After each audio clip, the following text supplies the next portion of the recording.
கிட்டத்தட்ட தமிழ்நாட்டுல ஏறத்தாழ ஒவ்வொருத்தரும் 20 லிருந்து 30 குருமார்களை கடந்து வந்திருக்கிறாங்க. கிட்டத்தட்ட 30-40 பேருக்கு மேற்கிட்ட தீட்சை வாங்கியிருக்கிறாங்க. இது எல்லாமே முன்ஜென்மத்தோடைய சாபம்னு சொல்லுவாங்க.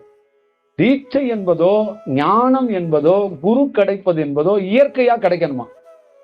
அது இயற்கையா கிடைக்காத போது அது சாபம் அப்படிங்கிறாங்க.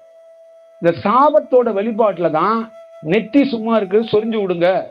எவனாவது ஒருத்தன் கிடைச்சிட்டா 18 நாள் தியானம், 12 நாள் தியானம், அந்த தியானம், இந்த தியானம், நொந்த தியானம்னு பண்றதுக்கு முக்கியமான காரணம் இந்த சாபம் பண்ற வேலை. அந்த உடலை போட்டு கெடுக்கிறதுக்கான அவன் சொல்றான். சாபம் தீர்ந்தா, நல்லா ஞாபகம், எவனா இருந்தாலும் சாபம் தீர்ந்தா உன்னுடைய அலைவரிசை மட்டுமல்ல, இந்த பிரபஞ்சத்தில் இருக்கின்ற உயர்ந்த அலைவரிசை உன்னை தேடி வரும். சாபம் தீர்ந்துருச்சுன்னா உன் கதவை தட்டுற மாதிரி உன் உடலை தட்டி உள்ள வருமா, வந்து உன்னை பரிபூர்ணமாக அந்த அலைவரிசையில் உயர்ந்த ஞானியாக மாத்துறதுக்கு ஒரு வாய்ப்பை உருவாக்குமா. இந்த உலக